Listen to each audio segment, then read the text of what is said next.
આજની સભામાં આજના વક્તા ડૉક્ટર કવિત પંડ્યા, તેમનો પરિચય આપનાર દર્શના ઓઝા અને આભાર વ્યક્ત કરનાર જામનગરના જીએસએફના એમ્બેસેડર લલિત જોશી સહિત આપ સૌનું હું હાર્દિક સ્વાગત કરું છું. આજના જે વક્તા છે ડૉક્ટર કવિતભાઈ પંડ્યા, એમનો પરિચય હું દર્શનાબેન ઓઝાને આપવા માટે વિનંતી કરું છું.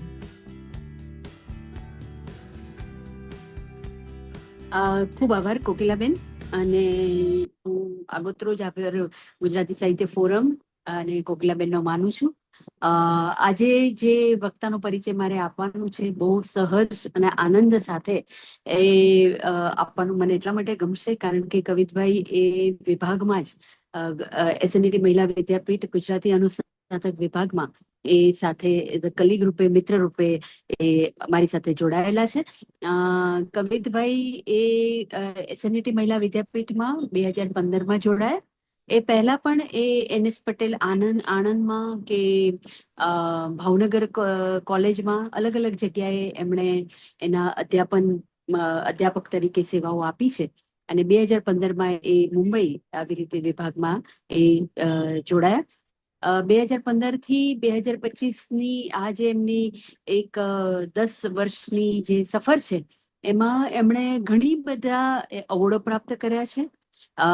એમને બેસ્ટ ડાયરેક્ટરનો એવોર્ડ મળ્યો છે. એમણે વિભાગને નેશનલ લેવલ પર એ લઈ ગયા. અને નાટક અને રંગમંચ એ એમનું મૂળ ક્ષેત્ર છે. અને નાટક સાથે જોડાયેલા જે દરેક વિષય છે એ વિષયને એ બહુ સારો ન્યાય આપી શકે છે. એમણે પોતે પોતાનું સંશોધન છે એ નાટકમાં કથક એના ઉપર એમણે કર્યું છે. નાટકનું નેરેટોલોજી એટલે નાટકે શું કથા રમ્યા એને એ સંશોધનને પણ બેસ્ટ સંશોધનનો એવોર્ડ મળ્યો છે. કવિતભાઈને પ્રથમ એવોર્ડ મળ્યો છે. એ સાથે 2018માં વિભાગની બહેનોને લઈ અને નેશનલ લેવલ પર જે અધિમર્ઝબાન એકાંકી સ્પર્ધા થાય છે તેમાં અમારી બહેનોને સ્ટેજ પૂરું પાડ્યો. અને એમાં એમણે જે હોહોલિકાનું દિગ્દર્શન કર્યું એમાં એમને બેસ્ટ ડાયરેક્ટરનો એવોર્ડ મળ્યો છે. સાથે બેસ્ટ નાટકનો એવોર્ડ પણ મળ્યો અમારા વિભાગને. અને અમારી સાથે જે એક દીકરી હતી એને બેસ્ટ એક્ટ્રેસ એવોર્ડ પણ મળ્યો હતો. અને એ વર્ષે મને જણાવતા અધ્યક્ષ અને મિત્ર બંને તરીકે કહું કે જણાવતા બહુ ગૌરવની લાગણી અનુભવાય છે કારણ કે ₹65,000ની રેવન્યુ આ જે નાટક હતું એ નાટકે વિભાગને બહુ કીર્તિ અને પૈસા બધું એ અપાવ્યું છે. એની બધી જે ક્રેડિટ છે એ કવિતભાઈને જાય છે. એ પછી તો લગભગ હોહોલિકા, સ્વપ્નાક્ષરી અને છેલ્લે ગયા વર્ષે પણ અમારે અધિમર્ઝબાનમાં જ્યારે એમણે મેના ગુજરી કરાવ્યું રસિકલાલ પરીખનું એમાં પણ અમારી બહેનોને એ સર્ટિફિકેટ ઓફ મેરિટ એનો એવોર્ડ મળ્યા. એ જણાવતા પણ આનંદ થાય છે. એટલે અત્યારે અમારી જે બહેનો છે એ સતત ઉર્જા, આનંદ અને એની સાથે જે ભણી રહ્યા છે એ આવા સ્કિલ બેઝ જે કોર્સ શરૂ થયા એની પછી ઘણી બધી બહેનોને આ રીતે પ્લેટફોર્મ મળે છે. કવિતભાઈને એક વ્યક્તિ તરીકે જો મારે ઓળખાવવું હોય તો એમ કહીશ કે ઉર્જા અને સખત પરિશ્રમ. કારણ કે એ જરાય દિવસ અને રાત પરિશ્રમ કેવી રીતે કરવો, ક્યાંય અકળાવવું નહીં, ક્યાંય થાકવું નહીં અને કઈ રીતે ગુજરાતી ભાષા માટે, કઈ રીતે વિભાગની બહેનો માટે, એના સર્વાંગી વિકાસ માટે એ સતત આજે દિવસ અને રાત પરિશ્રમ કરી રહ્યા છે. અનેક રીતે વિભાગમાં એ કાર્યરત છે. અને જ્યારે અમને લોકોને આ વર્ષનો ₹1,00,000 મહારાષ્ટ્ર ગુજરાત સાહિત્ય અકાદમી એવોર્ડ અમને જ્યારે જીવન ગૌરવ પુરસ્કાર મળ્યો એમાં પણ આ બધી જ વસ્તુ જે છે એ વસ્તુને પણ ને કારણે પણ અમને અમારા વિભાગને આ બધી એક્ટિવિટી અમે લોકો મહિલાઓ માટે અને બહેનો માટે કરી રહ્યા છે એની માટે છે. તો કવિતભાઈ ને ગુજરાતી સાહિત્યમાં, ગુજરાતી વિભાગમાં મેળવવાને કારણે બહુ ગૌરવની લાગણી અનુભવું છું. અને સાથે કવિતભાઈને એના આગળ એના જીવન માટે અનેક શુભકામનાઓ આપું છું કે અનેક આવી રીતે એવોર્ડ મળતા રહે અને આવી રીતે સંશોધન રહે. આજે જે વિષય વિશે એ વાત કરવાના છે ગુજરાત નાટકના આદ્ય પિતા રણછોડરાય ઉદયરામ દવે એનો એક દળદાર પુસ્તક એમણે તૈયાર કર્યું છે જે 1000 પાનાનું છે લગભગ. 700-800 પાના રેડી છે, એમની પર અત્યારે છેલ્લું કામ ચાલી રહ્યું છે. એ 1000 પાનાનું દળદાર પુસ્તક જ્યારે આવશે, જેમાં રણછોડરાય ઉદયરામના અપ્રાપ્ય નાટકો, જે છેલ્લા લગભગ 10 નાટકોને લઈ અને ખાસી એવી પ્રસ્તાવના એમણે સંશોધન અને વિવેચન અને સમીક્ષા અને આસ્વાદ આ બધાને ધ્યાનમાં રાખી અને એ પુસ્તક તૈયાર કર્યું છે.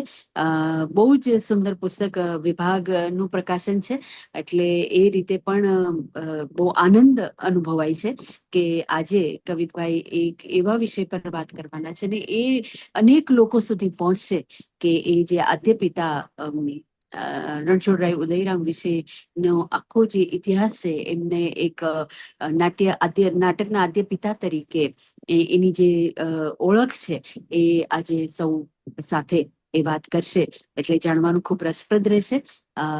ફરી સાહિત્ય ફોરમ નો આભાર માનું છું અને કવિતભાઈને શુભાશીષ આપી અને અનેક અભિનંદન આપું છું.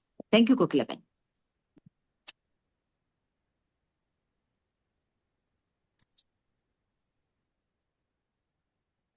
કવિતભાઈ, હેલો. આપ શરૂ કરી યસ. શકો છો. હા, અવાજ સંભળાય છે ને બરાબર? હા જી, બધું બરાબર છે. ઓકે. નમસ્કાર. ભિન્ન ભિન્ન રુચિવાળા લોકોના મનનું એક સમાન સમારાધન કરનાર રસિક નાટ્યકલા દ્વારા પ્રજા માનસને પલટાવનાર ને ભવાઈની અશ્લીલતામાંથી ગુર્જર રંગભૂમિને મુક્ત કરી પરિશુદ્ધ કરનાર દિવાન બહાદુર રણછોડભાઈ ઉદયરામ દવે એ આપણા ગુજરાતી સાહિત્યના અર્વાચીન યુગના પ્રથમ સમર્થ નાટ્યકાર છે. એમના વિશે આજે આપણે સૌ વાત કરવા એકત્રિત થયા છીએ. ત્યારે પ્રથમ હું ગુજરાતી સાહિત્ય ફોરમની સમગ્ર ટીમ નો આભારી છું અને મારી પ્રસન્નતા એ વ્યક્ત કરું છું. નાટક એ પ્રતથી પ્રયોગ સુધીની યાત્રા છે, પણ વિશેષ મારે જો આગળ એક સ્ટેપ આગળ વાત કરવી હોય તો નાટક એ ચર્મચક્ષુથી આંતરચક્ષુ સુધીની યાત્રા છે. ચર્મચક્ષુથી જોવાયેલું જે નાટક છે એ પ્રેક્ષકના આંતરચક્ષુને ખોલે છે અને અંતતઃ નાટ્યકારનું ખરું કર્તૃત્વ જ એ પ્રેક્ષકના આંતરચક્ષુને જાગૃત કરી સમાજને સુસંસ્કૃત બનાવવાનું આદર્શ અને નીતિમય નાટકોના સર્જક એવા રણછોડભાઈ ઉદયરામ દવે જીવન પર્યંત આ સિદ્ધાંતને વળગી રહી અને પોતાની નાટ્ય યાત્રા એ 1861 આરંભી.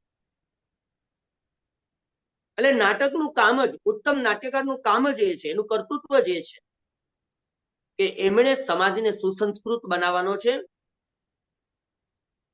એને નીતિના માર્ગે લઈ જવાનો છે. આવું રણછોડભાઈ ઉદયરામ દવે એ માનતા. એમના વિશે વાત કરું એ પહેલા રણછોડભાઈ ઉદયરામ દવેનો સમય એ આપણે થોડો જોઈએ. ગુજરાતી નાટકો અભ્યાસની સરળતા ખાતર આપણે ગુજરાતી નાટ્ય સાહિત્યને મુખ્ય 4 કાલખંડમાં વહેંચવામાં આવ્યું છે. એમાં જે ઈસવીસન 1850 થી 1885 નો જે ગાળો છે એ સુધારક યુગ કહેવાય છે. એ પછી 1885 થી 1915 સુધીનો જે સમયગાળો છે એ સમયગાળો એ પંડિત યુગ, સાક્ષર યુગ કહેવાય છે. એ પછી 1915 થી 1950 સુધીનો જે ગાળો છે એને આપણે ગાંધીયુગ તરીકે ઓળખીએ છીએ અને 1950 થી આજ સુધીની જે પરંપરા છે એમને આપણે આધુનિક યુગ તરીકે ઓળખીએ છીએ. એટલે ઈસવીસન 1850 થી 1950 સુધીની જે આ 100 વર્ષની ગુજરાતીની નાટ્ય યાત્રા છે, ગુજરાતી સાહિત્યની, એમાં જો આપણે નજર નાખીએ તો ગુજરાતી નાટકોના 2 પ્રવાહો એ આપણને વહેતા જણાશે. એક પ્રવાહ છે સાહિત્યનો અને બીજો પ્રવાહ છે રંગભૂમિનો. હવે એક રીતે જો આપણે કહીએ તો ગુજરાતી નાટકો માટે આ સ્થિતિ એ સારી નહોતી કે આશા જગાડનારી નહોતી. જો 1850 થી 1950 ની જે યાત્રા છે 100 વર્ષની, એ યાત્રાને કેન્દ્રમાં રાખીને ગુજરાતી નાટકનો થોડો પરિચય એ પરંપરાની તમારી સમક્ષ વાત મૂકું છું. કારણ કે નાટક તો લખાય જ છે તખતા માટે, પણ આ વાત આપણા લેખકો, જે પ્રારંભિક લેખકો હતા, એ લેખકો સમજી ન શક્યા. પરિણામે બન્યું એવું કે આપણે જે આજે વાત કરવાના છીએ, રણછોડરાય ઉદયરામ દવે, એ રણછોડભાઈ ઉદયરામ દવેને બાદ કરતા જે સાહિત્યકારોએ નાટકો લખ્યા, તેમનામાં નાટ્ય કલા પ્રત્યે રુચિ દેખાય, પણ રંગભૂમિની દ્રષ્ટિ અને સમજ એ આ નાટ્યકારોમાં ઓછા દેખાયા, ઓછા વર્તાયા. એટલે એમના નાટકો અભિનય ક્ષમતાની દ્રષ્ટિએ ઊણા ઉતર્યા. અને જે નાટકો ભજવવા માટે માત્ર ધંધાના આશયે રંગભૂમિને જ કેન્દ્રમાં રાખીને લખાયા, તેમાં સાહિત્યિક ગુણવત્તા એ પ્રગટ થઈ શકી નહીં. એટલે પરિણામે આપણા નાટકો જે હતા એ નાટકો માત્ર પ્લે બન્યા. જશવંત શેકડીવાળા આપણા બહુ મોટા વિવેચક, એ જશવંત શેકડીવાળાએ આ નાટકોને માત્ર પ્લે, ખેલ કીધા. આ નાટક એ નાટક બની શક્યું નહીં. આ વાત આપણા લેખકોને સમજાય નહીં. એટલે આજે પણ ગુજરાતી નાટક અને ગુજરાતી રંગભૂમિની આપણે વાત કરશું તો આજે પણ આપણા ગુજરાતી નાટકમાં મર્યાદા એ આપણને દેખાશે. એટલે તખ્તા અને રંગભૂમિના તંત્રથી અનઅભિજ્ઞ સર્જકો તેમજ સર્ગ શક્તિ વિનાના લેખકો દ્વારા જ્યારે નાટકો લખાય છે ત્યારે આવું વિષમ પરિણામ આવે છે, એવું આપણા સુપ્રસિદ્ધ વિવેચક જશવંત શેખડીવાળાનું માનવું છે. આ વાત આપણા નાટ્ય લેખકો સમજવામાં નિષ્ફળ ગયા. આટલી પ્રારંભિક ગુજરાતી નાટકની વાત. હવે આપણી ગુજરાતી રંગભૂમિ, એના પાયામાં 3 તત્વો છે. એક આપણી પાસે ગુજરાતી નાટ્યકારોને મળેલો સંસ્કૃત નાટ્ય સાહિત્યનો સમૃદ્ધ વારસો. બીજું, આપણી પાસે જે મધ્યકાલીન આપણી જે લોક જીવનને પ્રતિબિંબ કરતી વર્ષો જૂની જે પરંપરા હતી લોકનાટ્ય ભવાઈની, એ લોકનાટ્ય ભવાઈ. અને ત્રીજું, અંગ્રેજી કેળવણીની અસર નીચે આપણે પાશ્ચાત્ય નાટ્ય સાહિત્ય અને એની જે ટેકનિક હતી, એ ટેકનિકનો ઊંડો પ્રભાવ એ આપણને મળ્યો અથવા આપણા નાટકો ઉપર પડ્યો. એટલે એક રીતે જોવા જઈએ તો ગુજરાતી રંગભૂમિ પાસે ભારતીય અને પાશ્ચાત્ય બંને નાટ્ય સિદ્ધાંતોનો સીધો જ વારસો એ આપણને મળે છે. એટલે આપણા નાટ્ય લેખકો પાસે ભારતીય નાટ્ય સિદ્ધાંતો, નિયમો અને નાટ્ય રીતિ તો હતા જ, અને એમાં પાશ્ચાત્ય નાટ્ય સાહિત્યના નિયમો અને કસબો ઉમેરાયા. પરિણામે આપણા નાટકોને એક પ્રકારની મંચીય શિસ્ત મળી ગઈ અને એક નવા ગુજરાતી નાટકનો જન્મ થયો.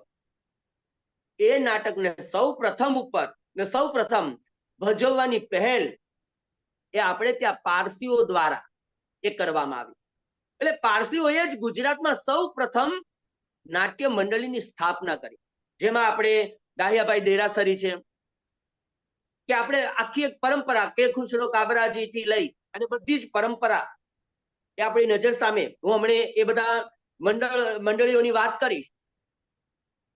એટલે ગુજરાતી રંગભૂમિના પ્રારંભમાં એ જો આપણે જોઈએ તો પારસીઓનું યોગદાન એ અમૂલ્ય હતું, જે આપણે સહજ સ્વીકારવું પડે. અને એ પછી ઈસવીસન 1850-55 ના સમયમાં પારસી ટોળકીઓએ અવેતન નાટકો ભજવી બતાવ્યા. અને એ દરમિયાન ધીમે ધીમે ગુજરાતી રંગભૂમિનું વ્યવસ્થિત ક્લેવર બંધાયું. અને ઈસવીસન 1853માં રુસ્તમ સોહરાબ અને ધનજી ગરક નામનું પ્રથમ નાટક એ ભજવાય છે. અને ઈસવીસન 1858 સુધીમાં તો એક સુનિયોજિત એવી પારસી નાટ્ય મંડળીની સ્થાપનાઓ પણ થાય છે.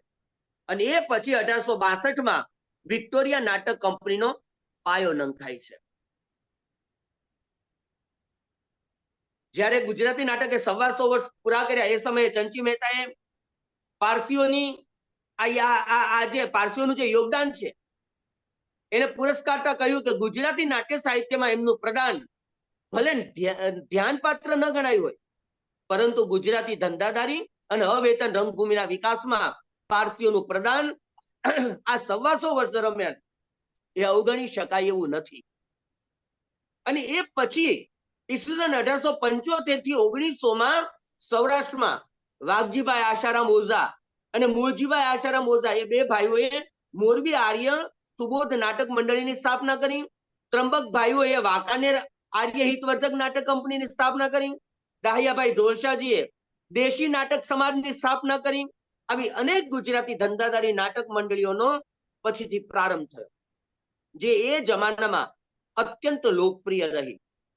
એટલે આપણે એવું કહી શકીએ કે આ જે સમયગાળો છે એ સમયગાળો એ ગુજરાતી રંગભૂમિનો સુવર્ણ યુગ હતો. એટલે 1920 સુધી, 1861 થી 1920 સુધી ગુજરાતી રંગભૂમિ એ આપણે ત્યાં 16 કળાએ એક ખીલેલી હતી. એટલે પરંતુ આ સમયગાળામાં બન્યું એવું, જો 1920 સુધી આપણી જે યાત્રા હતી, નાટકની યાત્રા, એનો એક સુવર્ણ યુગ હતો. પણ 1920 પછી બન્યું એવું, જો આપણે ત્યાં રણછોડભાઈ ઉદયરામ દવે 1861 થી 1923 સુધી, એના જીવનના અંતકાળ સુધી એમણે નાટકો લખ્યા. જયકુમારી વિજયથી શરૂ કરી અને છેલ્લું વંઠેલ વિરહાના કોરા કૃત્ય સુધીના એમના નાટકની આપણે યાત્રા, એમાંના 1, 2, 3 નાટકો વિશે હું વાત કરીશ, એમના જે મહત્વના નાટકો છે. પણ મારે આજે ગુજરાતી રણછોડભાઈ ઉદયરામ દવેને કેન્દ્રમાં રાખી અને ગુજરાતી રંગભૂમિ વિશે આપણે આજે જે વાત કરીએ છીએ, આજે જે આપણને ચિંતા છે, એ ચિંતા એ સમયે 1861 પણ રણછોડભાઈ ઉદયરામ દવેની સામે હતી. એટલે 1920 પછી બન્યું એવું કે ગુજરાતી રંગભૂમિના કેન્દ્રમાં જે કલા હતી, જો મેં અગાઉ વાત કરી 1875 થી 1920 સુધી એક આખો સુવર્ણ યુગ હતો. પણ એ સુવર્ણ યુગ જે ગુજરાતી રંગભૂમિનો હતો, એ સુવર્ણ યુગનો ની આથમવાની શરૂઆત ક્યાંથી થઈ એની વાત હું તમારી સમક્ષ કરું છું. કે 1920 પછી એવું બન્યું કે ગુજરાતી રંગભૂમિના કેન્દ્રમાં કલા હતી, તેને સ્થાને ધીમે ધીમે કમાણી આવી ગઈ. એટલે વૈકુંઠ નાનું અને ભગત જાજા એ ન્યાય ગળાપકાપ હરીફાયો એ વધતા કલાનું સ્થાન એ કસબે લઈ લીધું અને ગુજરાતી રંગભૂમિ એ માત્ર ધંધો બની ગઈ. એટલે પરિણામ એ આવ્યું કે પૂર બહારમાં ખીલેલી જે આપણી ગુજરાતી રંગભૂમિ હતી, એ રંગભૂમિની ઈસવીસન 1920 ના આરંભથી જ એ પડતી શરૂ થઈ. એટલે એવું કહી શકાય કે લગભગ મરવાની સ્થિતિ આવીને ઉભી રહી ગઈ કે આપણી રંગભૂમિ. હરીફાઈને કારણે જે કૃત્રિમ સિનસિનેરી અને પોકળ જાકમ જોળ એ પ્રવેશતું ગયું અને એના કારણે નાટક એ મરતું ગયું. એટલે શિષ્ટ સાહિત્યિક લેખકોને આ ધંધાદારી રંગભૂમિ પર એ સૂગ ચડવા લાગી. એટલે રણછોડભાઈ ઉદયરામ દવે, નર્મદ, દલપતરામ, નવલરામ, આ બધા જે લેખકો હતા, એ લેખકોએ ગુજરાતી રંગભૂમિમાંથી રસ એ ઓછો કરી નાખ્યો અને દૂરી કરી લીધી. એટલે સાહિત્યકારો રંગભૂમિથી અળગા રહેવા લાગ્યા. સિનેમાનો યુગ એ સમયે આરંભાયો. એટલે સિનેમાના યુગથી સિનેમા વાળાઓએ નાટ્યશાળાઓને સિનેમામાં પરિવર્તિત કરી નાખ્યું. એટલે થિયેટર એ સિનેમામાં રૂપાંતરિત થયું. એટલે સિનેમા વાળાઓએ, એટલે પરિણામે નાટકનું નિર્માણ એ પણ મોંઘું થતું ગયું. એટલે કમાય તો લાખ ને ગુમાવે તો રાખ, એવું સટ્ટાનું તત્વ પ્રવેશ્યું. નાટક જામે તો મીર અને ન જામે તો ફકીર. આવી જે મનોવૃત્તિ હતી એ મનોવૃત્તિનું ધીમે ધીમે નિર્માણ થવા લાગ્યું. એટલે કલાત્મકતાના સ્થાને સસ્તા મનોરંજને જોર પકડ્યું અને અંતે ઈસવીસન 1920 પછી તો ગુજરાતી તખ્તાએ કલા ક્ષમતા સદંતર એ ગુમાવી દીધી. એટલે પંડિત યુગ સુધી ગુજરાતી રંગભૂમિ વિકસી, એનો મધ્યાંત આપ્યો, અને એ યુગ પૂરો થતા સુધીમાં તો ગુજરાતી રંગભૂમિએ સંધ્યાના ડૂબતા અજવાળા જોયા અને ધીમે ધીમે ઘોર અંધારી રાતમાં એ સરી ગઈ. એ અંધારામાંથી ગુજરાતી રંગભૂમિને ઉગારવાના પ્રયત્નો એ આજે પણ આપણા ગુજરાતી સાહિત્યકારો એ કરી રહ્યા છે, જેનો પ્રારંભ એ પહેલ વહેલો એ કોઈએ કર્યો હોય તો તે રણછોડભાઈ ઉદયરામ દવે. હવે આ સમયગાળો કયો હતો? સુધારક યુગનો સમયગાળો. આપણે કે આમ તો પ્રાચીન કાળથી નાટ્યકળા, નાટ્ય સાહિત્ય કંઈક અંશે સમાજ સુધારાનું ધ્યેય લઈને જ આગળ ચાલ્યું છે. એટલે ગ્રીસ અને રોમનની જેમ ભારતમાં પણ, અને ખાસ કરીને ગુજરાતી ભાષામાં રચાયેલા જે નાટકો હતા, એ નાટકો મોટે ભાગે કોઈ ને કોઈ રીતે સામાજિક અનિષ્ટને સુધારવાના હેતુથી જ રચાયા. એટલે સુધારક યુગના જે સર્જકો છે એનો મૂળભૂત ઉદ્દેશ જ એ સમાજ સુધારો હતો. સમાજના મૂળભૂત પ્રશ્નો ને નાટકના આયના દ્વારા બતાવવા એ જ આ સુધારકોની ટેક હતી. એટલે ગુજરાત ખાતે સુધારક પ્રવૃત્તિની પહેલ જે દુર્ગારામ મહેતાએ કરેલી, એ પરંપરાને આગળ લઈ જવા માટે નર્મદ, દલપતરામ, નવલરામ, મણિલાલ દ્વિવેદી, રણજીતરામ બાબાભાઈ અને આપણા રણછોડભાઈ ઉદયરામ દવે જેવા સુધારાદિત્યોએ નાટકો દ્વારા એ કાર્ય કર્યું.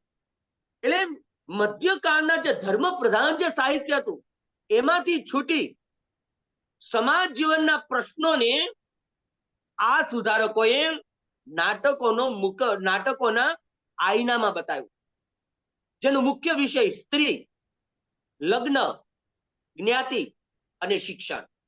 સુધારક યુગના જે નાટકો રણછોડરાય ઉદયરામ દવેથી આમ તો દલપતરામ એ પહેલો અનુવાદિત આપણને નાટક આપે છે, એટલે ઐતિહાસિક દ્રષ્ટિએ આપણે એમાં એ અત્યારે નથી પડતા. અત્યારે આપણે રણછોડભાઈની એ સમયની જે આપણી ગુજરાતી રંગભૂમિ હતી એનું એક ચિત્ર હું તમારી સામે મૂકું છું, અને પછી આપણે રણછોડભાઈ ઉદયરામની વાત એ તમારી સામે. એમાં રણછોડભાઈ ઉદયરામના નાટકોએ શું ભૂમિકા ભજવી અને રણછોડભાઈ કયા આદર્શ સાથે એ ગુજરાતી નાટકો લખતા, એ આદર્શને જ તમારા સુધી પહોંચાડી અને નાટ્ય કલાનું કાર્ય શું છે એનો આપણે પરિચય મેળવવો છે. એટલે સ્ત્રી, લગ્ન, જ્ઞાતિ અને શિક્ષણ એ આ મુખ્ય વિષય રહ્યા સુધારક યુગના. અને એમાં પણ આ સુધારકોએ સ્ત્રી ઉત્કર્ષને કેન્દ્રમાં રાખ્યું, એને પ્રોત્સાહન આપ્યું. એટલે એ સમયના જે બાળ લગ્ન હતા, વિધવા વિવાહ, કન્યા કેળવણી, કન્યા વિક્રય, કજોડા, આ બધા જે સમાજના જે સામાજિક જે કહી શકાય એ સામાજિક અનિષ્ટોમાં સપડાયેલી સ્ત્રી, એની દારૂણ અવસ્થા, એ અવસ્થાને નાટકનો વિષય એ આ નાટ્યકારોએ બનાવ્યો. એ કથાનક પસંદ કર્યું અને કારણ કે એ સમય એ તેઓ જાણતા હતા કે સમાજનો ઉત્કર્ષ એ સ્ત્રીના ઉત્કર્ષ વિના સંભવ નથી. સમાજ જીવનની મહત્વની ધરી સમાન સ્ત્રીનું સન્માનીય મોભાદાર વ્યક્તિત્વ જ એ આદર્શ સમાજનું નિર્માણ કરી શકે છે. એટલે ધર્મ, સમાજ, શિક્ષણ અને વ્યવહારનું જ્ઞાન આપતા હોય આ નાટક ભલે કલા કેન્દ્રીય ઓછા રહ્યા પણ ઉપયોગિતા લક્ષી વધુ બન્યા. એટલે આજે આપણે રણછોડભાઈના આ નાટકોની વાત કરવા માટે એકત્રિત થયા છીએ, આપણે ભેગા થયા છીએ. એટલે આજે એક સદી પછી પણ આ નાટકો એટલા જ પ્રસ્તુત છે ને એટલે જ એમના નાટકો એ આજે પણ ભજવણીની અનેક શક્યતા લઈને આપણી સમક્ષ એ આવે છે. હવે મારે તમને જે વાત કરી છે એમના રણછોડભાઈના નાટકોનો આદર્શ શું હતો, તો હમણાં જ વાત કરી કે રણછોડભાઈ એ સમાજ સુધારાની અનુકંપા. જો રણછોડભાઈના જે આમ તો રણછોડભાઈએ 10 મૌલિક નાટકો આપ્યા છે અને 3 અનુવાદિત નાટકો એ આપણને મળે છે. પણ હું વાત કરીશ આમ તો રણછોડભાઈના જે મૌલિક નાટકો છે એમાં ખૂબ પ્રચલિત જયકુમારી વિજય, બીજું લલિતા દુગ્ધર્શક નાટક અને હરિશ્ચંદ્ર નાટક. પણ રણછોડભાઈનો જે આદર્શ, નાટકનો મુખ્ય આદર્શ શું હતો, તો કે સમાજ સુધારાની અનુકંપા અને નાટ્ય કલાની ઈશ્વરદત્ત પ્રતિભાનો સુભગ સમન્વય એ રણછોડભાઈના નાટકોમાં એ જોવા મળે છે.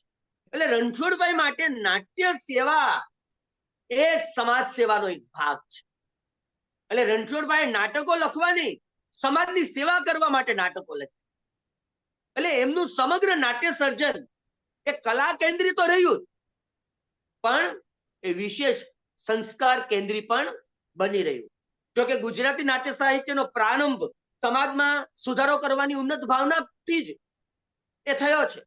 પણ રણછોડભાઈએ નાટ્યકલાના માધ્યમ દ્વારા એમના સમયના લોકોની આંખો ઉઘાડી, તેમને વિચારતા કરી, તેને નીતિ અને સદાચારને માર્ગે લઈ જઈ ગુજરાતી રંગભૂમિને લોક શિક્ષણના સાધનમાં પલટાવવાનું એ ભગીરથ કાર્ય કર્યું.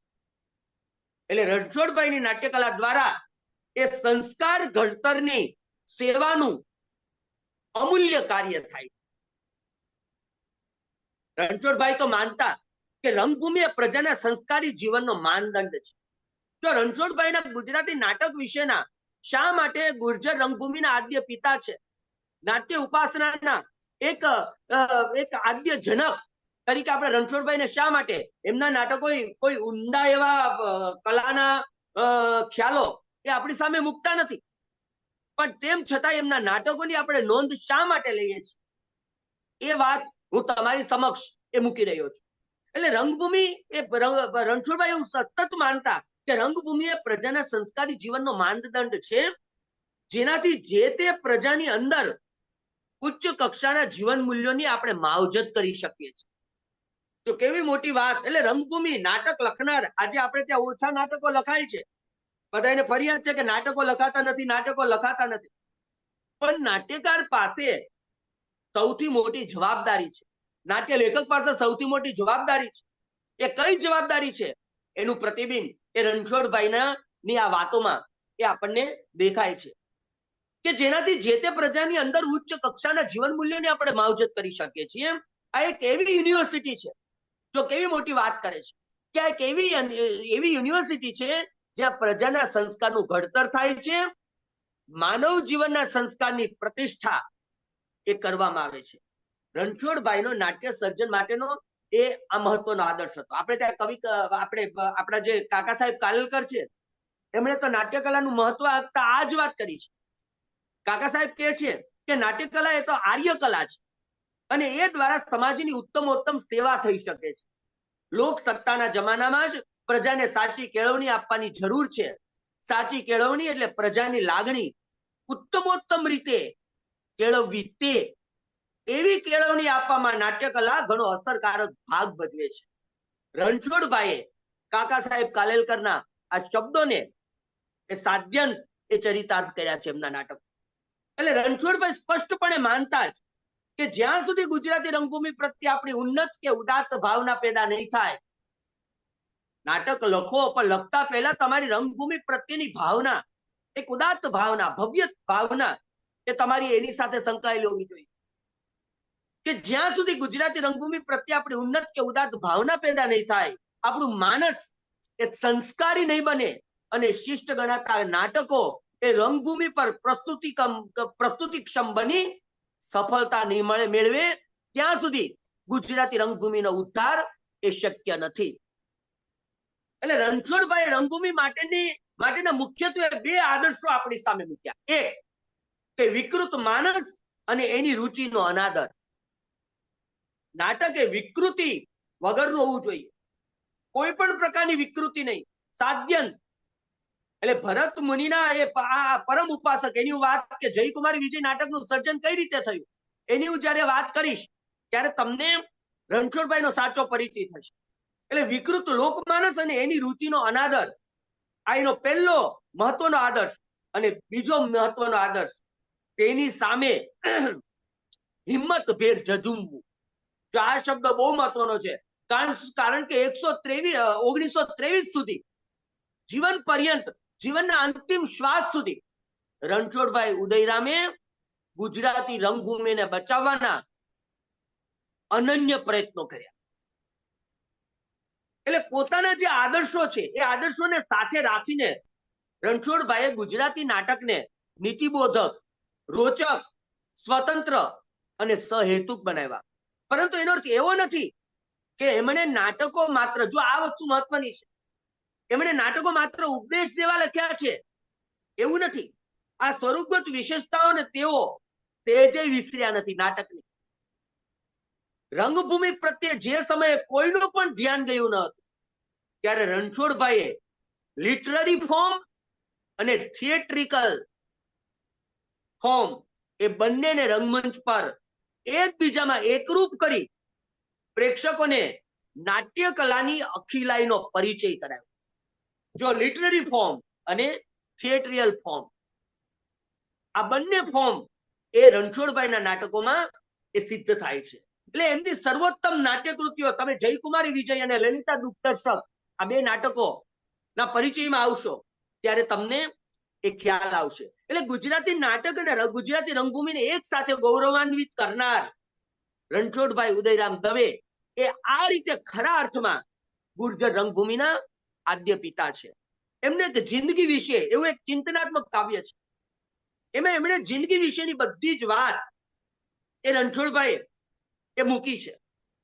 એમણે કીધું છે, જો એમની અમુક પંક્તિઓ જો તમારી પાસે મૂકું છું, કાવ્ય બહુ મોટું છે એમનું, કે વાસના વેરીને કામ એ વા કરો નામની શાની રહી જાય જેથી, દાખલો આપણો જોઈને કોઈ જન મન થકી માની લે ધીર એથી, જગત દરિયા વિશે ખેડતા જેહનું વાણ ભાગ એ ખરા બે ચઢેથી, આદમી એકલો અરણવે આથડે પાસપો તાકને ના રહેથી, ચાલ તૈયાર થા ચાલતું કામને આમને હેત હૈયે જ રાખી, મંડ બહુ મોહથી આળસાય તજી જાલી લે ચંચળે ઝાડ નાખી, ધીરતા ધારીને કામ કર કારમાં હારમાં કામ કર વે કદાપી, કામ પૂરું થયે દામની વાટ જો આમ તો ઈશરે શેજ આપી, ઓ અલ્યા માનવી મારું મન માં સુણી ખા ગુણી ગાય નવ છંદરૂડા, વાત એ માં કઈ ધાર ધ્યાન એ લહી આણ નહીં ઉર્વી ચાર ભૂંડા, રંગ રણ છોડની વિનતી વેગથી વાંચીને તોળ તત્કાળ એને, ભક્તિના ભાવથી ચાય મન સુખ તો દાસ પ્રભુ નો થઈ સેવ તેને. આ જે આદર્શ જીવન વિશેના હતા રણછોડભાઈના, એ આદર્શ ને કેન્દ્રમાં રાખી અને આપણે જો જોઈએ તો રામચંદ્ર શેલર એ રણછોડભાઈને આ રીતે પુરુષ સિંહ તરીકે ઓળખે છે. એમણે પુરુષ સિંહ તરીકે એમનો સંક્ષિપ્ત પરિચય આપ્યો છે. કોને? રામચંદ્ર શેલતે. એમાં રણછોડભાઈનું સમગ્ર ચિત્ર એ તમારી સામે એ ખોલી આપે છે કે મહુધા એ પુરુષ સિંહ દિવાન બહાદુર રણછોડભાઈની જન્મભૂમિ. સ્વર્ગસ્થ મહુધામાં જન્મીને અનેક દિશામાં જીવન પર્યંત સિંહની પેઠે ઘૂમ્યા. નાટ્ય સાહિત્યના આદ્ય ભીષ્મ પિતામહ કહેવાયા. અનેક પુસ્તકોના રસિક ભાષાંતરો કર્યા. સુંદર ગદ્ય લેખક તરીકેની કીર્તિ વર્યા. સાહિત્ય પરિષદના પ્રમુખ સ્થાને બિરાજ્યા. કચ્છ જેવા રાજ્યની દિવાનગીરી માન ભરી રીતે વર્ષો સુધી દીપાવી અને ફારેક થયા. છતાંય એ રાજ્યના માન અકરામ જેવા ને તેવા ભોગવતા રહ્યા. બ્રિટિશ સલ્તનતનો માનવંતો ઇલકાપ પણ પામ્યા. સાથે સાથે લક્ષ્મીની લીલા લહેર અને કુટુંબની કલ્લોલતી વાડી પણ આંગણે એમણે જોઈ. આમ છતાં વૃદ્ધાવસ્થામાં જીવનનો સાત્વિક આનંદ લૂંટવાનો શોખ એમનો કોઈ રીતે ઓછો થયો નહોતો. તેઓ વૃદ્ધ છતાં યુવાન હતા. પોતે પોતાને માળે સૂતા હોય ત્યાંથી મધ્યરાત્રે ગમે ત્યારે જાગીને હાથમાં વોલ સેટ પકડી નાના મોટા સર્વે સુખરૂપ સૂતા છે કે નહીં તે જોતા અને એ રીતે કુટુંબના વડીલ તરીકેનો માતબર હોદ્દો પણ આખર સુધી દીપાવતા રહ્યા. આટલી માન મોટપ, આટલી સાક્ષરતા છતાં અંત સુધી તેમના વાત્સલ્યપૂર ઓસર્યા નહોતા. તેઓ મોટે ભાગે જીવનના પાછલા ભાગમાં મુંબઈ રહેતા, તો પણ પોતાના ભાઈ પાંડુઓ તેમજ મહેમાન પરોણા માટે પોતાનું મહુધાનું ભર્યું ભાજર્યું મકાન રસોઈયા અને નોકર ચાકર સાથે સુસજ્જ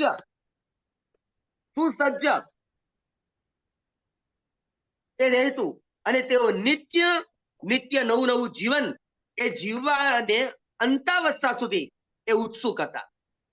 સાંભળવા પ્રમાણે ચોથી વીસીમાં પણ તેમણે ફારસીનો અભ્યાસ એ આદર્યો હતો. ખરે દીબ રણછોડભાઈ એ પુરુષ સિંહ જ હતા. તો આમાં એક પુરુષ સિંહ એવા નાટ્ય ઉપાસનાના આદ્ય જનક રણછોડભાઈ ની વિશે વાત એ આપણે કરીએ છીએ. એટલે જો એક નાટ્યકાર એ જીવનના કેટલા એ વિવિધ એટલે ભરપૂર જે જીવન જીવી શકે એ નાટકો એ લખી શકે. એટલે વ્યાવસાયિક રંગભૂમિની હરીફાઈમાં પડ્યા વગર રણછોડભાઈ ઉદયરામ દવે ની નાટ્યકલા વિશે હવે એને જ કેન્દ્રમાં રાખીને હું તમારી સમક્ષ વાત કરું તો જે વ્યાવસાયિક રંગભૂમિ હતી એ વ્યાવસાયિક રંગભૂમિની હરીફાઈમાં પડ્યા વગર સુજ્ઞ કલાકારોએ પોતાની શિષ્ટ રંગભૂમિ ઊભી કરી સુસંસ્કૃત કલાકાર વર્ગ અને સંસ્કાર પ્રિય કલાસૂત્રો વાળો સામાજિક વર્ગ ઉભો કરવાનો વખત એ હવે આવી ગયો છે એવી વાત એ રણછોડભાઈ પોતાના નાટકો દ્વારા કરે છે. એટલે 1.5 સદી પહેલા ગુર્જર રંગભૂમિનું અધપતન એ થતું રોકવા નીકળેલા ગુર્જર રંગભૂમિના ખરા સાધક એમનો આ નાટ્ય ઉપાસનાનો પરિચય એટલે એમણે નાટકને જીવન સુધારણાનું નૈતિક સાધન એ ગણ્યું છે. મુખ્ય વાત મારે આ કરવી છે કે રણછોડભાઈને મન એ નાટક શું હતું? જીવન સુધારણાનું નૈતિક સાધન. એટલે એમણે સર્જેલ નાટકોમાં તમને કલા તત્વ થોડું કદાચ જોખમાય એ સ્વાભાવિક છે, કારણ કે એ થોડાક ઉપયોગી લક્ષી રહ્યા, થોડાક ઉપદેશ લક્ષી બન્યા એમના નાટકો. એટલે ક્યાંક કલા તત્વ થોડું જોખમાયું હોય એ સ્વાભાવિક રીતે આપણે જોઈ શકીએ. પરંતુ ગુજરાતી નાટક અને રંગભૂમિ માટે એમણે જે ઉલ્લાસપૂર્વકની વ્યવહારુતા દેખાડી એ વ્યવહારુતાને કારણે એમના સમયમાં કંગાલ અવસ્થામાં જે પડેલી આપણી જે રંગભૂમિ હતી એ રંગભૂમિને સજીવન કરવાના જીવન પર્યંત એમણે જે પ્રયાસો કર્યા છે એ પ્રયાસો વંદનીય છે. એટલે રણછોડભાઈના સમયે મુંબઈની નાટક મંડળી પારસીઓના હાથમાં હતી, જે અગાઉ આપણે જોયું. એટલે ગુજરાતી રંગભૂમિને અનુસરવા માટેના કોઈ જ પ્રમાણભૂત કહી શકાય એવા નિશ્ચિત ધોરણો એ આપણે ત્યાં નહોતા. એટલે નાટકમાં સાહિત્યિકતાનો અંશ માત્ર ન હતો, ક્લિષ્ટ ભાષાનો બેફામ વપરાશ હતો, ઢંગધડા વગરની હાસ્યની છોડો હતી. આવી મૃતપ્રાય અવસ્થામાં પડેલી આપણી રંગભૂમિને ઉગારવા માટે રણછોડભાઈએ એકલે હાથે સંગ્રામ ખેલ્યો અને ગુજરાતી રંગભૂમિના નિશ્ચિત આદર્શો ઉભા કર્યા. ગુજરાતી રંગભૂમિના એમના સમયની જે દુર્દશા જોઈ એનાથી એ જે વ્યથિત થઈ ગયેલા એ જો આકરા તમે હૃદયવેધક એમના શબ્દો સાંભળો તો તમને ખ્યાલ આવે કે સદાચારના સંસ્કાર પાડી પ્રજા જીવનને ઉન્નત રાખવાના હેતુથી ઉત્તમ શ્રેણીના કવિઓએ ગદ્ય પદ્યાત્મક નાટ્ય લેખનનો આરંભ કર્યો અને રંગભૂમિ અસ્તિત્વમાં આવી. પણ ક્રમશઃ સર્વત્ર અને વિશેષ કરીને ગુર્જર પ્રદેશમાં રંગભૂમિ અને નાટ્ય લેખન બંને બહુ જ અધપતનને માર્ગે વહી સદાચારને બદલે દુરાચાર શીખવનાર બની. નાટ્ય લેખક તથા નાટક કંપનીના માલિકને દ્રવ્ય પ્રાપ્તિના જ સાધન થઈ પડ્યા. એ દુર્દશા એ ખરેખર અસહ્ય છે. આવી અસહ્ય અકળામણ એ આપણા રણછોડભાઈ એ અનુભવતા અને એ ક્યારેક તો એટલા આકરા થઈ પડતા કે એમણે સીધું જ નાટક કંપનીના માલિકોને કહી દીધું કે રંગભૂમિના ધંધાથી પેટ ન ભરાય તો અન્ય ધંધે વળગો, પણ રંગભૂમિને કલુષિત ના કરો. એટલે આવા જે નીતિ સૂચક જે વેધક અને મજબૂત પ્રહારો એ રણછોડરાયે કર્યા, એ પ્રહારો કરતા પણ તેઓ ખચકાટ અનુભવતા નહીં. એટલે કે નાટક કંપનીનો માલિક એમની સાથે દલીલ કરવા આવેલા એ સમયે કે એમણે એમની સાથે દલીલ કરી કે આજકાલની પ્રજાને રંગભૂમિ પર શૃંગાર અને હાસ્યરસની છલકાતા નાટકો જ વધારે ગમે છે. જો આજે ઈસવીસન 2025 માં પણ આપણી સામે આ પ્રકારની દલીલ કરતા નાટ્ય લેખકો, નાટ્યકારો, નાટ્ય દિગ્દર્શકો એ આપણને મળશે, જે 1861 અને 1875 માં એમ રણછોડભાઈ ઉદયરામ દવેની સામે પણ આ પ્રકારના દિગ્દર્શકો હતા. એટલે જો એ સમય અને આ સમય એમાં આપણે જોઈશું તો એ સમયે પણ રણછોડભાઈને આ ચિંતા હતી, આજે પણ આપણને આ ચિંતા છે. એટલે એમણે એ જે માલિક હતા એમણે કીધું કે બધાને શૃંગાર અને હાસ્ય જ જોઈએ છે, ત્યારે કોઈ પણ જાતના ખચકાટ વગર એ રણછોડભાઈ એ એમને કહી દે છે એ કંપનીના માલિકને કે તમારી ગોળ ગોળ શબ્દોની દલીલ પાછળ શૃંગાર હાસ્યના બીભત્સ પ્રવેશો દ્વારા જન સમુદાયની પાછી વૃત્તિ પોષી તથા ઉશ્કેરી તમારા ઉદર પુષણનો હેતુ છે. એ તમે ન ભૂલશો. આવા આકરા શબ્દો એ કંપનીના માલિકને રણછોડભાઈ કહી દે છે. એટલે રણછોડભાઈનું ગુર્જર રંગભૂમિના ઉદ્ધારનું જે મહાસ્વપ્ન હતું એ ભવ્ય હતું અને સ્પષ્ટ હતું. એટલે એવો પૂર્ણપણે એ નિર્ભય હતા.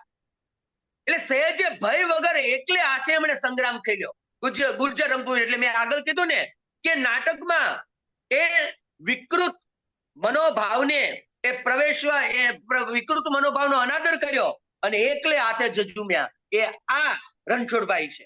એટલે નાટકોની રચનામાં તેઓ દ્રઢપણે આગ્રહ રાખતા કે પ્રાકૃત વર્ગની અધમ રુચિ ખાતર નાટકમાં અધમતા આણવી નહીં, પણ લોક સમાજ ઉન્નતિ ગ્રહણ કરી શકે તે માટે ઉન્નતિ સાધક અંશો નાટકમાં દાખલ કરવા.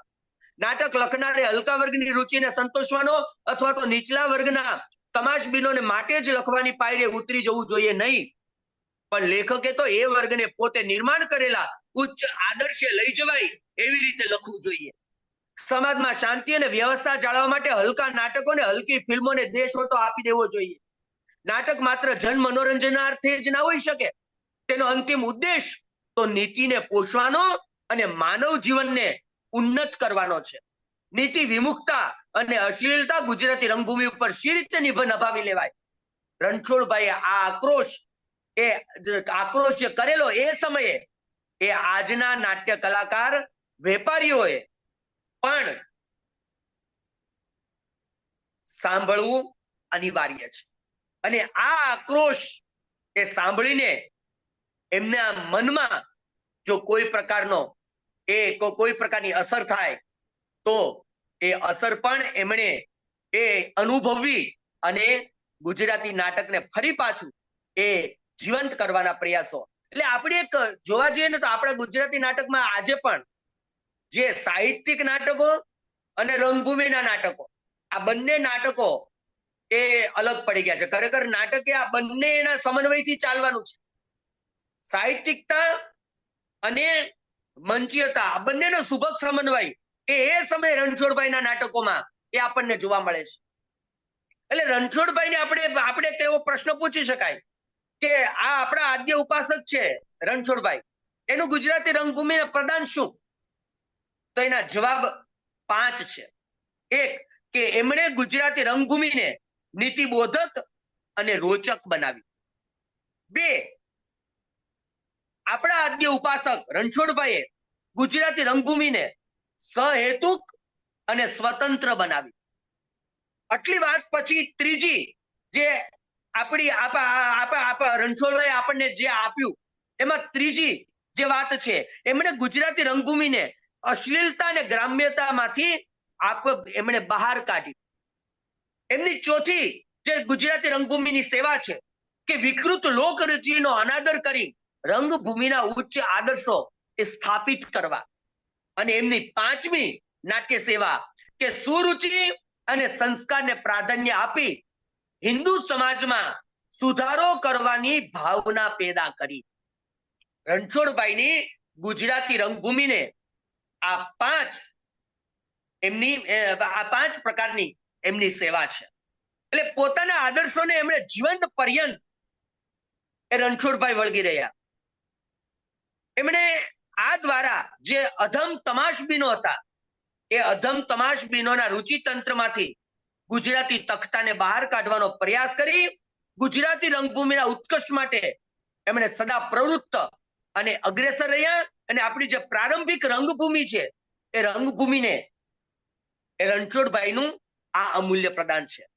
પરંતુ મિત્રો ઈસવીસન 1861 થી 1923 સુધી 62 વર્ષના અથાગ પ્રયત્નો છતાં રણછોડભાઈ આપણી રંગભૂમિને ધંધાદારી રંગભૂમિના હાથમાં જતા રોકી ના શક્યા. ધંધાદારી ખ્યાલ પ્રવેશી જતા સામાન્ય લોકોને ગમી ગયેલ શૃંગારસની પ્રણાલિકાની નાગચોડમાંથી આપણી રંગભૂમિ મુક્ત ન થઈ શકી અને વધુ ને વધુ બગડતી ગઈ. એટલું જ નહીં, સમય જતા રણછોડભાઈના રંગભૂમિ વિશેના મહાસ્વપ્નનો ઉપહાસ જો મહાન વિભૂતિઓના દરેકના જીવનમાં એના અંતિમ સમયમાં આ પ્રશ્નો આવ્યા છે કે એમના વિચારોનો ઉપહાસ થવા લાગ્યો, એમના આદર્શોની ઉપેક્ષા થવા લાગી, અને છતાં પણ ગુર્જર રંગભૂમિના વિદ્વાન હિતેશી અને ઉદ્ધાર વાંચુ રણછોડભાઈએ એમના પ્રયત્નો છોડ્યા નહીં અને જીવનના અંતિમ સુધી આપણને સાવધ એ કરતા રહ્યા. બસ અંતમાં એટલું જ કે રણછોડભાઈના પ્રથમ નાટકના સમયથી જોઈએ તો આપણને પ્રશ્ન થાય કે 1861 થી ઈસવીસન 2025 સુધીના 164 વર્ષે પણ ગુજરાતી નાટક અને રંગભૂમિ આ દુર્દશામાંથી બહાર નીકળી શકી છે ખરી? આપણે એ મંથન કરવું પડશે. એટલે આપણને એમની પાસેથી 14 નાટકો મુખ્યત્વે મળે છે. એમાંથી એમના 10 નાટકો 10 કે 11 નાટકો એ આપણને મૌલિક મળે છે, જે સામાજિક પૌરાણિક અને બીજા પણ અન્ય ઐતિહાસિક નાટક પણ છે. એમાં પહેલું એમની પાસેથી મળે છે જયકુમારી વિજય, બીજું લલિતા દુઃખદર્શક નાટક, ત્રીજું હરિશ્ચંદ્ર અને તારામતી સ્વયંવર, પ્રેમરાય અને ચારુમતી, મદાલસા અને ઋતુધ્વજ, બાણાસુર મર્દન, નળ દમયંતી નાટક, પછી નિંદ્ય શૃંગાર નિષેધક રૂપક, વેરનો વાંસે વસ્યો વારસો અને વંઠેલ વિરહના કોડા કૃત્યો. આવા એમની પાસેથી 10 મૌલિક નાટકો મળે છે, અને 3 એમણે વિક્રમોર્વશીય નાટક, માલવિકાગ્નિ મિત્રમ નાટક અને રત્નાવલી, આ 3 સંસ્કૃત નાટકોનો એમણે અનુવાદ આપ્યો છે. એટલે આપણે નાટ્યકલાની દ્રષ્ટિએ આગળ પણ મેં તમને વાત કરી હતી કે એમના નાટકો એ કોઈ ઉચ્ચ ધોરણો અથવા આદર્શો સિદ્ધ કરતા નથી, પણ રણછોડભાઈના નાટકોનું ઐતિહાસિક મૂલ્ય એ ગુજરાતી નાટ્ય સાહિત્યમાં એ આ રીતે ઘણું મોટું અને અગ્રેસર છે. એટલે ગુજરાતી નાટકનો જે પ્રારંભિક આકાર જે છે એ પ્રારંભિક આકાર બાંધવાનું કામ એ રણછોડભાઈના આ નાટકો કરે છે, અને ગુજરાતી રંગભૂમિને નવું રૂપ એ રણછોડભાઈ એમના આ નાટકો દ્વારા આપે છે. એટલે રણછોડભાઈની નાટ્ય યાત્રા આપની સમક્ષ મૂકવાનો જે એક ઉદ્દેશ છે એ ઉદ્દેશ એ માત્ર આ છે. એમણે જયકુમારી વિજય જે નાટક લખ્યું, જો એમના વિશે એમણે જે પ્રસ્તાવના કે કઈ રીતે એમને આ નાટક લખવાની ઈચ્છા થઈ, શા માટે જયકુમારી નાટક, એની પાછળના પરિબળો કયા, એ પરિબળો એ લખવા માટે પરિબળો એને કઈ રીતે પ્રેરે છે, આ જે કથા છે એ કથા ખૂબ જ રસપ્રદ કથા છે. એ વાત કરી અને મારા ખ્યાલ પ્રમાણે 5 કે 7 મિનિટમાં હું મારી આ વાત એ પૂરી કરીશ. એમણે બહુ સરસ વાત કરી છે કે મહુધા મારું એક ઘર, અને એ જગ્યાએ કજોડાની ભવાઈ ભજવવાનો પ્રારંભ થયો. સારંગી વાળાએ સારંગી છેડી, તેમાંથી નાદ છૂટ્યો, હે કર્મે કજોડું કજોડું મારે થયું ન સજોડું, હું તો સખીઓમાં લાજી મરતી. એ ગાયન ઉપાડ્યું. લાંબી લાંબી જાડી જાડી આંગળીઓ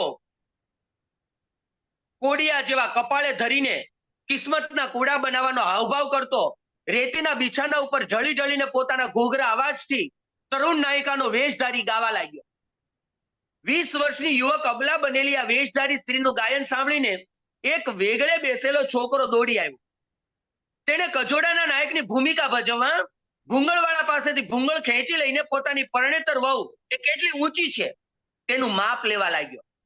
તેનો હાથ માથા સુધી પહોંચી વળે એટલા માટે તે જરા નીચી નમી, એટલે ભૂંગળને ઝપાટે તેને ઝપાટી નાખી. આ દ્રશ્ય જોઈને જોનારા પ્રેક્ષકોમાં હસાહસી થઈ રહી. વરરાજા જરા એકીએ પગ ઊંચા કરીને નીચી નમેલી નવોટા સ્ત્રીની કોટે બાજી પડીને તેની કેડે ચડી બેઠો. સારંગી વાળાએ રાગ છેડ્યો, તે પ્રમાણે વહુએ ગાવા માંડ્યું. આ પ્રમાણે વિવાદનું ગાયન ચાલતા નાના વરના અટકચાળા અને વાલી વહુની આતુરતા ભરેલી અધીરાઈ અને ઉલટ ભરેલી કરણીના લજામણા હાવભાવ આ સ્થાને પ્રગટ કરી શકાય એવા નથી, પણ પ્રેક્ષકો તો પહોળા મોં કરીને રાજી થતા હસાહસ કરતા જોઈને આપણને લાજ આવે. ભવાઈના રસમાં તલ્લીન થઈ ગયેલા પ્રેક્ષકોના એકબીજા પ્રત્યેના લજ્જાયુક્ત વચનો અને સહાનુભૂતિ પ્રકાશ કરનારી તેમની મનોવૃત્તિ ને અનુમતિ પૂર્વક તેમના તાબોટા સાંભળીને હું તો દિગ્મુઢ જ બની ગયો. વહાલા વાચકો, જો મને મારા મનની લાગણી કહી દેવાની છૂટ આપો તો હું કહી દઉં કે હું જાણે ભરત મુનિનો અનુયાયી હોઉં એવી મારી લાગણી ઉશ્કેરાઈ આવી. અવર પ્રેક્ષકોનો આનંદ તે મારો ખેદ હતો, તેમનો ઉત્સાહ તે મારી ગ્લાનિ હતી. ગૌમુખીમાં હાથ મૂકી ભરત મુનિ માળા ફેરવતા મારા આગળ ખડા થયા હોય અને મારી પીઠ ઠોકતા હોય કે હે વત્સ, તું તારી ભાવના પ્રમાણે સુબોધકારક કૃતિનો પ્રચાર કર, હું તને સહાય થઈશ. આવું દ્રશ્ય મને દ્રષ્ટિગોચર થયું. પહારો બનેલું ઘેર જઈ પલંગમાં પોઢી ગયો, પણ મને ઊંઘ આવી નહીં. ગૌમુખીમાં પહોંચો નાખેલા ભરત મુનિ મારી આસપાસ ભ્રમણ કરતા મારા જોવામાં આવ્યા. તેઓ મને એમ આજ્ઞા કરતા સમજાયા કે મારું નાટ્યશાસ્ત્ર મેં લોકોના કલ્યાણને અર્થે શિવ પાર્વતીની આજ્ઞાને આધીન થઈને રચ્યું છે, જે દેવતાઓને માન્ય થઈ ચૂક્યું છે. એટલું જ નહીં, પણ તેઓએ મારા રચેલા રૂપક ભજવી બતાવવામાં સદભાગ્ય ગણી પાત્રરૂપે અનુકરણ કરી તેનો મહત્તા પ્રગટ કરી છે. એવી અભિનય કળાનું ચાતુર્ય રૂપકની કાલાંતરે કરીને કેવી અધમ સ્થિતિ થઈ ગઈ તે તારી દ્રષ્ટિએ જોઈ તેનો ઉદ્ધાર કરવાને તારાથી બને એટલો પ્રયત્ન કર અને આના આ જ ભવાયા ની સ્થિતિ સુધરે એવા ઉપાયની યોજના કર. આવું એના મનમાં આવ્યું અને રણછોડભાઈએ ઈસવીસન 1861 પ્રથમ એમણે નાટક એ લખવાનો પ્રારંભ કર્યો, જય કુમારીનો જય, જે પછી ઈસવીસન 1862 બુદ્ધિ પ્રકાશમાં એ સામયિકમાં પ્રકાશિત થયું હપ્તે હપ્તે, અને 1865 પહેલા એનું શીર્ષક હતું જય કુમારીનો જય, પણ પછી એ જ્યારે પ્રકાશિત થયું ત્યારે જય કુમારી વિજય નામે પુસ્તક રૂપે આ નાટક એ પ્રકાશિત થાય છે.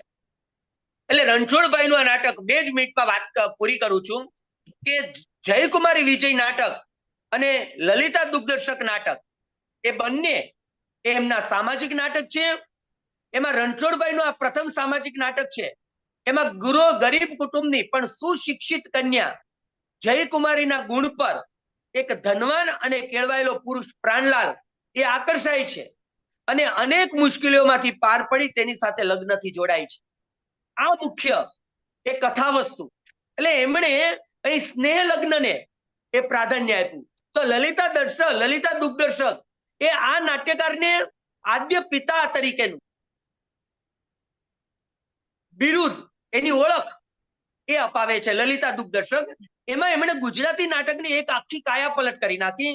એટલે એવું કહી શકાય કે જયકુમારી વિજય કરતા આ નાટક એ કલા દ્રષ્ટિએ તેમજ રંગભૂમિ દ્રષ્ટિએ એ વિશેષ પરિપક્વ નાટક હતું લલિતા દુગ્દર્શક.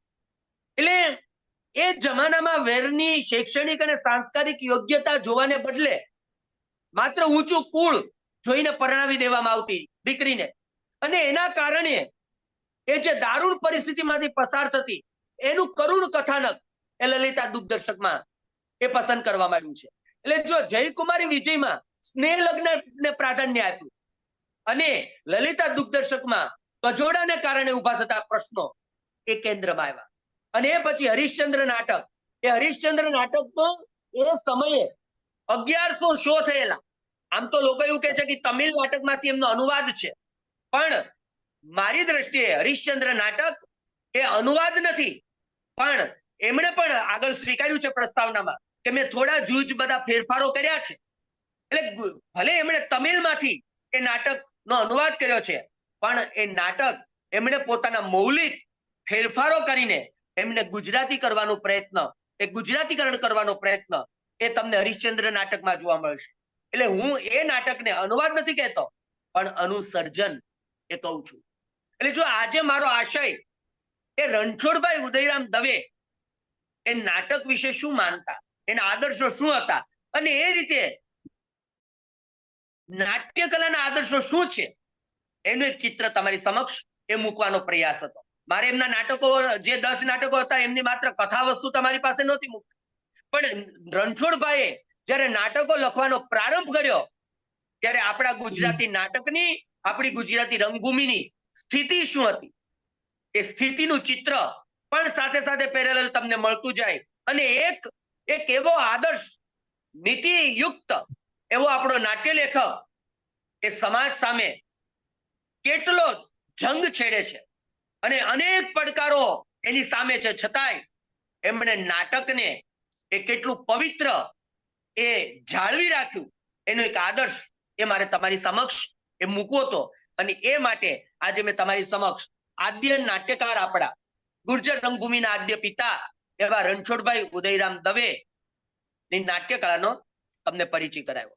તો આટલી વાત એ કરી અને હું મારી વાત એ પૂરી કરું છું. કોકિલાબેન. ખૂબ સરસ. હવે કૌશલભાઈ ને પ્રશ્ન છે, આપણે એમને વિનંતી કરીએ. કૌશલભાઈ ચોકસી. નમસ્તે. તો હું તો ગુજરાતી સ્કૂલોમાં જ ભણ્યો, છતાં પણ મને આમના માટે કંઈ ખબર નહોતી. એટલે ખૂબ ખૂબ આભાર કે તમે આના માટેની આજે આ વાત કરી. અને મને ખબર નહોતી કે આટલા પાયોનિયર હતા રણછોડરાય દવે. એટલે સ્વાભાવિક છે કે આનું સરખામણી શેક્સપિયર સાથે થાય કે 400 વર્ષ પછી શેક્સપિયર આજે બી જીવંત છે, એનું બ્રાન્ડિંગ છે, પૈસા બી બને છે. એટલે હદ સુધી કે બધી બ્રાન્ડ પણ શેક્સપિયરના નામે છે. ઇવન શેક્સપિયર પણ છે, ઓથેલો નામના બેડ મેટ્રેસીસ પણ છે, અને પ્રાઇસલેસ જે માસ્ટર કાર્ડનું જે સ્લોગન છે એ પણ શેક્સપિયરના એમાંથી જ આવેલું છે. તો આપણે અત્યારે આને કેવી રીતે, એનું આ જે બ્રાન્ડિંગ છે એને કેવી રીતે આપણે લાવી શકીએ મેઇન સ્ટ્રીમમાં, જે તમે ચાલુ કર્યું કહેવાય. આજે તમે જે લખીને આજે આપણે વાત કરીએ છીએ, તમે ચાલુ કર્યું કહેવાય કે આજની તારીખમાં પણ દલિતા દુઃખદર્શક, કદાચ જે એની થીમ છે, મેં વાંચેલી નથી, પણ જે થીમ છે આજે બી એપ્લિકેબલ છે, અત્યારે પણ એ લાગુ પડે છે. એટલે એને મોડર્નાઇઝ કરીને કન્ટેક્સ ચેન્જ કરી શકાય, તમે એને જોતા થોડું કરી અને એને જીવન બનાવી શકાય. તો એ એક હતું કે તમે આ આગળ કેવી રીતે કરી શકો. હા, તમારો પ્રશ્ન બહુ સરસ છે. અને આ પ્રશ્ન અમે જે અત્યારે પ્રવૃત્તિ કરી રહ્યા છીએ એ પ્રવૃત્તિનો પરિચય આપવા માટે પણ તમારો આ પ્રશ્ન એ મને ગમ્યો. અમે અમારી એસએનડીટી, હમણાં દર્શનાબેને કીધું ને કે એસએનડીટીમાં અમે અશ્વજોત મહિલા થિયેટર એ શરૂ કર્યું છે. અને અશ્વજોત મહિલા થિયેટર એમનો અમે એક ઉદ્દેશ જ રાખ્યો છે કે આપણે જે પરંપરાગત જૂના નાટકો છે એ જૂના નાટકોને આજના સમયને કેન્દ્રમાં રાખી અને રંગમંચ પર પ્રસ્તુત કરવા. એટલે હમણાં જ અમે હોલિકા ચંચી મહેતાનું કર્યું, મેના ગુજરી નાટક કર્યું, અને હજી લગભગ મહિના દિવસ પહેલા જ અમે કનૈયાલાલ મુનશીનું કાકાની શશી એ નાટક એ ભજવ્યું. એટલે તમે જે વાત કરી ને, એટલે લલિતા દુઃખદર્શક એટલે અમારું એક સ્વપ્ન પણ છે. અને એ માટે અમે સારા વિદ્યાર્થીઓ એ બહેનો એ અમારે ત્યાં આવે એ માટેની રાહ પણ જોવાય છે કે આવનારા સમયમાં એ અમારી ઈચ્છા એવી છે કે લલિતા દુઃખદર્શક નાટક એ નવા ફોર્મેટમાં એ લોકો સુધી, કેમ કે એ સમયે તો આ નાટકો જે લખાતા ને 5-5, 6-6, 7-7 કલાક ચાલતા, આખી રાત નાટકો ચાલતા, એના વંશમોર થતા ભાંગવાડીમાં. કોકિલાબેને તો ભાંગવાડીની નાના તરીકે ગયેલો છું એકવાર દેશી નાટક સમાજ ભાંગવાડીમાં એકવાર ગયેલો છું. હા, તો એ સમય આખી રાત, અરે આપણે પ્રાગજી ડોસાનું એક તખ્તો બોલે છે એવું એક પુસ્તક છે, એમાં એમણે એક બહુ સરસ પ્રસંગ કે સુરત થી સ્પેશિયલ ટ્રેન ચાલતી અને ભાંગવાડીમાં એ જ્યાં સુધી એ નાટક ભજવાય ત્યાં સુધી એ પ્રેક્ષકો નાટક જોયે ને પછી એ નાટક પૂરું થાય એટલે એ જ ટ્રેન ફરી પાછી સુરત એમ લોકોને લઈ જાય. એટલે સ્પેશિયલ ટ્રેન ચાલતી, ગુજરાતી નાટકો જોવા માટે સુરત થી લોકો આવતા. બહુ સરસ એ પ્રસંગ એમાં છે. પણ આવનારા સમયમાં લલિતા દુઃખદર્શક નાટક અમે એક પ્રયોગ, આપણે દલપતરામનું મિથ્યાભિમાન નાટક છે, એ મારા ગુરુ આદરણીય મહેન્દ્રસિંહ પરમારે એમણે અમે ભણતા ત્યારે આ જ આશયથી અમે એ પ્રયોગે શરૂ કરેલો કે આપણા જે જૂના નાટકો છે એ જૂના નાટકોમાં કેટલી શક્યતાઓ છે. આજે પણ એ નાટકો એ આપણે ભજવીએ તો એટલી જ સફળ રીતે તમે ભજવી શકો અને એટલી જ સફળ રીતે લોકો આ નાટકો સ્વીકારી શકે એવા આ બધા કથાનકો છે.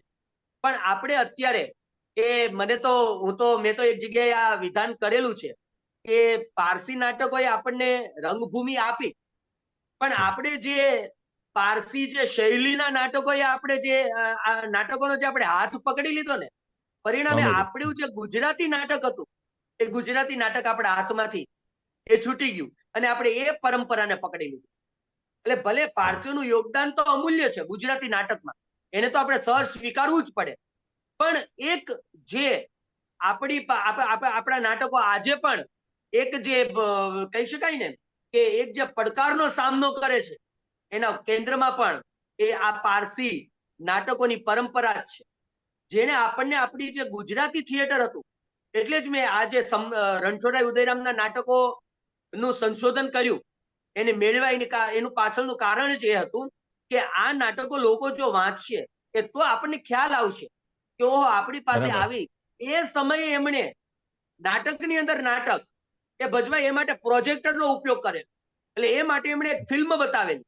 હવે અત્યારે આપણે પ્રોજેક્ટરનો ઉપયોગ કરીએ છીએ, એ સમયે રણછોડભાઈ એમના એક નાટકમાં એમણે એક વિડીયોનો ઉપયોગ કરેલો, અને એ જે મુખ્ય કથા વસ્તુ હતું, એ કથા વસ્તુ સાથે એમણે એક એ જે ગૌણ જે નાટક હતું એ નાટકને જોડ્યું.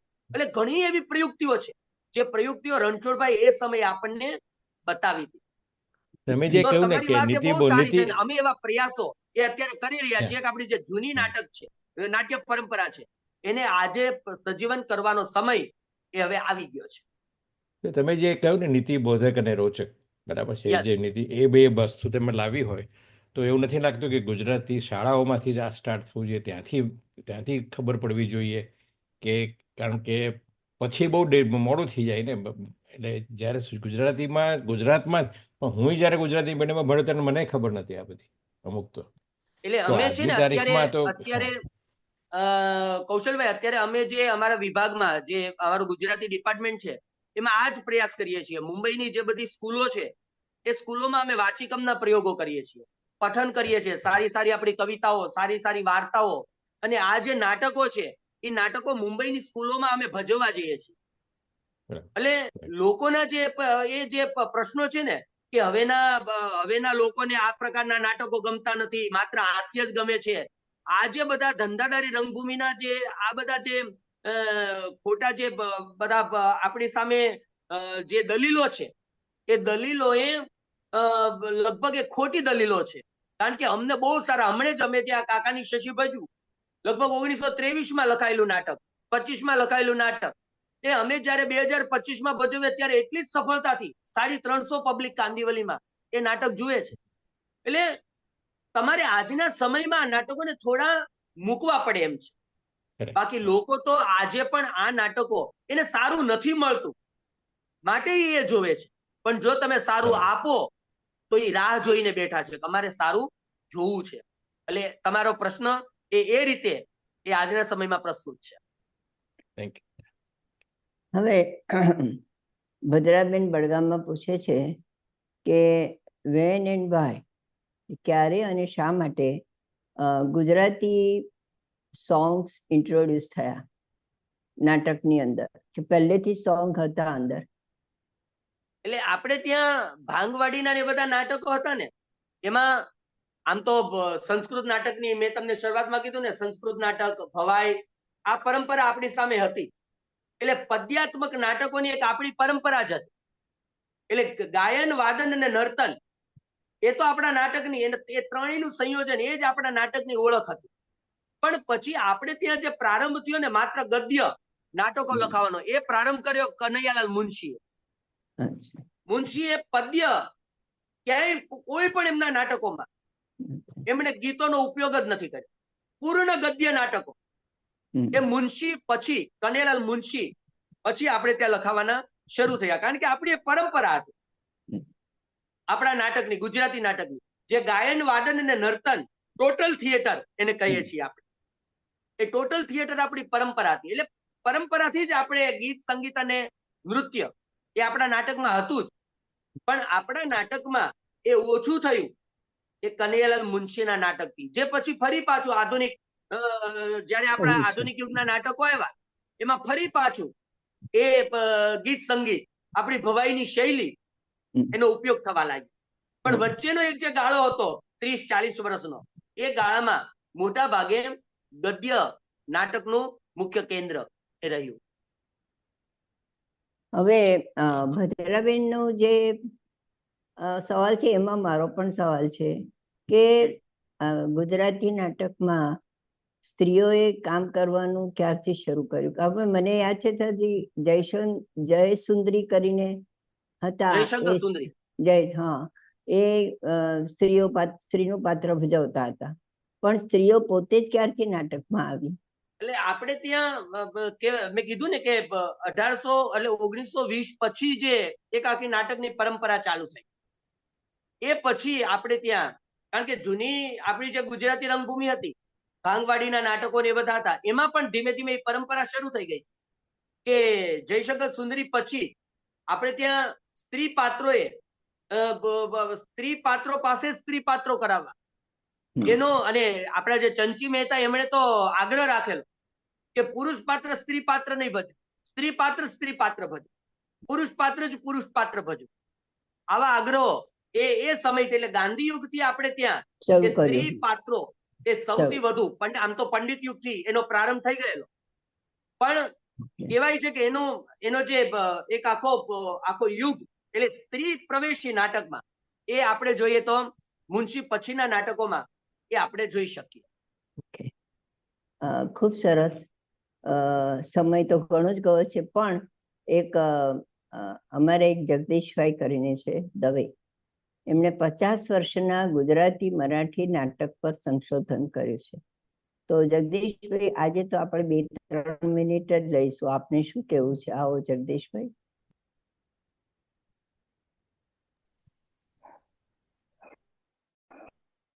સંભળાય છે? જી હાજી, હાજી. નમસ્કાર ભાઈ. નમસ્તે સર. મેં આપે જે કહ્યું છે એની નીચે સહી જ કરું. પહેલા તો કે જે કહ્યું છે તે અતિ ઉત્તમ રીતે મારા મનના જગદીશભાઈ, તમારું ફેસ જરા નીચે કરો. ફેસ તમારો આખો ફેસ નથી. હા, બસ. હા, બસ. હવે કહો. અનમ્યુટ કરવાનું છે. હા. હાજી.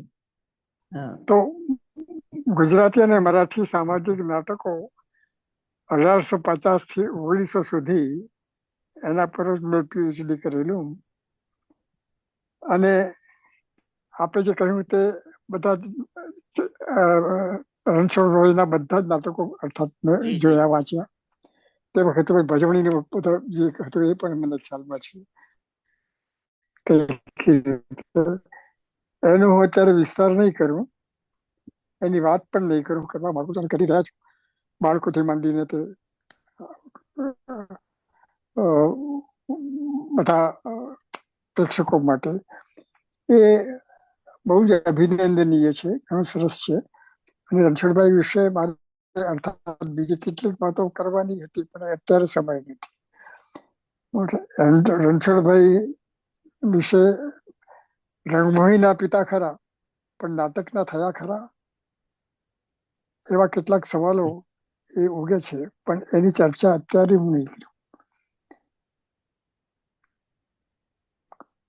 મારે અત્યારે આપ જે કરી રહ્યા છો એની સાથે જ હું સહમત થઉં છું, અને એ રીતે આખું આગળ વધશે સરસ રીતે, એની મને પૂરી શ્રદ્ધા છે. SNDT યુનિવર્સિટી સાથે હું પણ સંકળાયેલો હતો. દર્શનાબેન પણ હું જાણું છું એમને. અને SNDT યુનિવર્સિટીની ચાલેલી કોલેજોમાં ભાવનગરની મહિલા કોલેજ કે સુરેન્દ્રનગરની મહિલા કોલેજ કે એ બધામાં પ્રિન્સિપલ તરીકે પણ હતો. એટલે પરિચય છે જ. આટલા વર્ષો મને માત્ર 96 થયા છે, એટલે આટલા વર્ષોમાં ઘણો બધો અનુભવ આપણને મળતો પણ જાય. પણ મારે કહેવાનું એ છે કે આપે એને જે રીતે મશાલધારી બનીને સુંદર રૂપે મૂક્યું છે એ માટે ખૂબ ખૂબ અભિનંદન. અને બીજી ચર્ચા કરવાની છે, કોઈક વાર આપની સાથે કરીશ એવી ઈચ્છા છે. એ આપણે અંગત રીતે મળી શકશું એવું લાગે છે. અને તમને સમય હોય ત્યારે આપણે કોઈ ગુફ્તગુ કરી લઈશું. આપનો કોન્ટેક્ટ નંબર મને કોકિલાબેન પાસેથી મળી રહે એવું કોકિલાબેન અને સર અમે 2-3 વર્ષ આપનો જે સંશોધન ગ્રંથ જે છે ને ગુજરાતી અને મરાઠી નાટકનો તુલનાત્મક અભ્યાસ, હાજી, હા, એ સંશોધન ગ્રંથ ઉત્તમ સંશોધન ગ્રંથમાં પુસ્તક રૂપે અમે ભણાવ્યો છે વિદ્યાર્થીઓને 4 વર્ષ. એટલે મારે પરમ દિવસે કોકિલાબેન સાથે તમારો ઉલ્લેખ થયો ને ત્યારે મેં એ જ કીધું, એ જ જગદીશભાઈ હશે જેમણે આ સંશોધન કર્યું છે.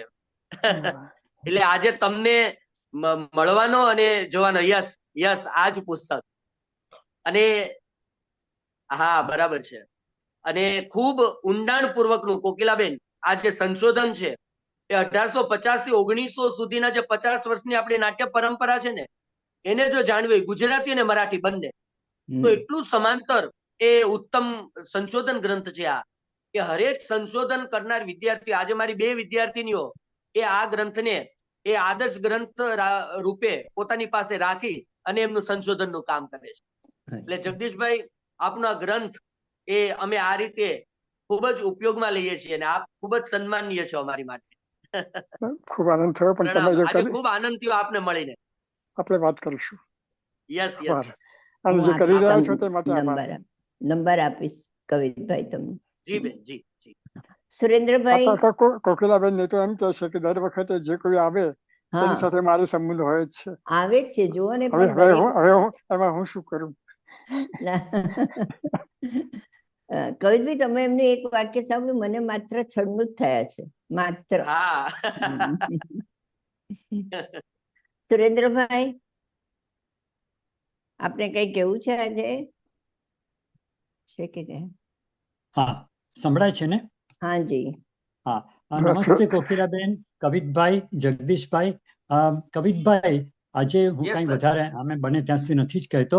એટલું જ કહેવું છે કે તમે તમારા સંભાષણ દ્વારા 19મી સદીના ઉત્તરાર્ધનો સમય આ નાટકની દ્રષ્ટિએ અને રણછોડભાઈના પરિચયથી અને એમના જીવન કાર્યથી અમારી સામે જીવંત કરી દીધો. એટલે ઘણું ગમ્યું અમને. અને તમે તમારું જે રીતે કાર્યક્ષેત્ર રાખ્યું છે એના દ્વારા અમને ઘણો બધો પરિચય મળ્યો એ વખતની નાટ્યકલાનો, રણછોડભાઈના કાર્યક્ષેત્રનો અને બધો જ. અને એનાથી અમને ઘણું જાણવા મળ્યું અને એથી વધારે more than I can put in words એ રીતે.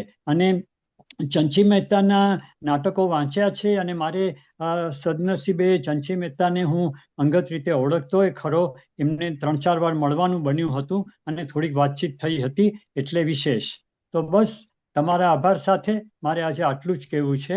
Thank you. અને બસ તમારું કાર્ય આગળ ધપાવતા રહો. Thank you Kokilaben. જગદીશભાઈ, તમારો સેન્સ ઓફ હ્યુમર તો ખરેખર સરાહનીય અને બિરદાવવા યોગ્ય છે. માત્ર 96. નમસ્તે. ઓકે, તો હવે આપણે આજે આટલું સરસ વક્તવ્ય સાંભળ્યું કવિતભાઈ પાસેથી. તો આવતા રવિવારે આપણી આજની જે સફર છે એ સફરને આપણે આજે અલ્પવિરામ આપીશું ને, કારણ કે 10:15 વાગી ગયા છે, ખરું? તો આજની સફરને આપણે અલ્પવિરામ આપીએ છીએ અને આ સફર તો આપણી આગળ વધતી જ રહેવાની છે. હા, એક મિનિટ. Vote of thanks. હું તો એમના વક્તવ્યમાં એટલી બધી ઓતપ્રોત થઈ ગઈ કે જરાક ભૂલ થઈ ગઈ મારાથી. આપણે કવિતભાઈનો આભાર તો માનવો જ જોઈએ ને.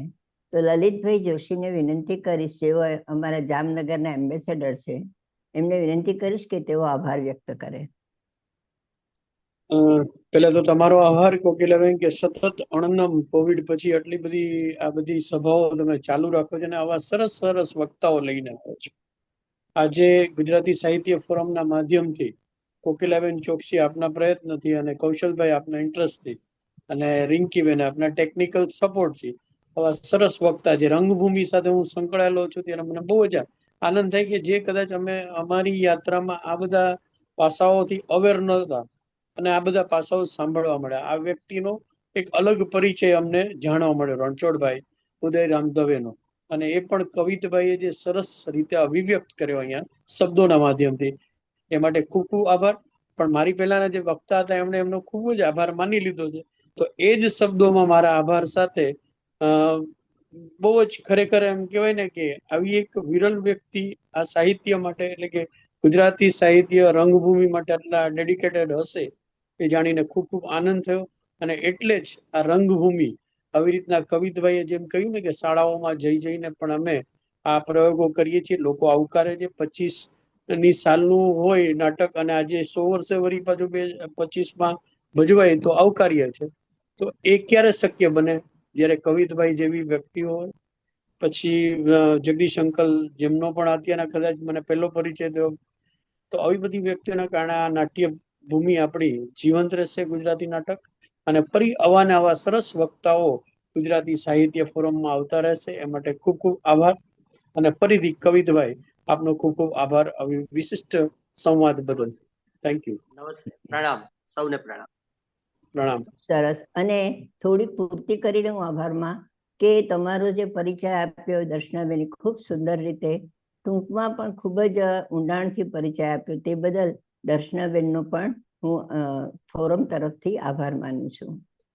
તો આપણે આજની સફરને અલ્પવિરામ આપીએ છીએ અને આગળ સફર વધતી જ રહેશે.